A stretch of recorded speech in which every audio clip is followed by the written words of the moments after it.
Sometimes I get lucky and somebody sends me something really, really cool. And this time I feel like I'm super lucky because the good folks at New Holland were kind enough to send me one bomber of this. This is Dragon's Milk, my favorite beer in the world, a beautiful barrel-aged stout.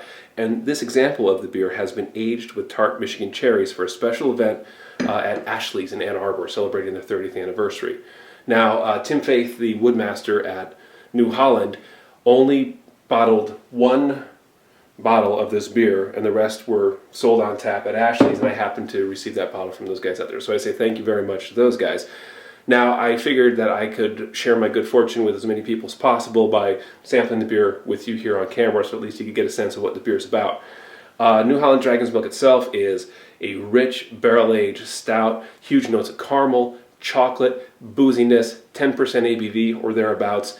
A really just a robust triumph of an imperial stout in barrel aged. It's beautiful. So you take that and you age it with tart Michigan cherries, and the result is this. There's a hint of cherry on the nose, just a little hint, and when you take a sip,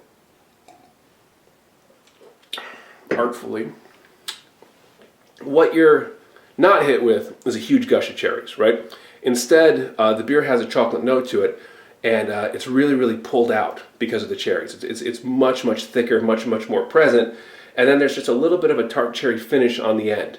And then as you drink it and you go with it, you have a few sips, the cherry starts to build, and you get just a little undercurrent of cough syrup, really, which is not something that I love about cherry stouts. So one of the things that I don't like about cherry beers is that they will eventually, for me, like Bell's Cherry Stout, first time I had it, one sip, it felt like I was drinking Vicks. It was a real disappointment. This isn't that way, and I can definitely deal with that because the rich chocolate notes that you get out of this beer are really special. So anyway, just a real quick video to say thank you to my friends at New Holland. I'm enjoying the heck out of this beer, and if you guys are in Ann Arbor, I think they still have a little bit left on tap at Ashley's, and if you're not, I guess we can all hope that New Holland does this again and ships it out in bottles or something, because it really is a special beer and certainly worth your while.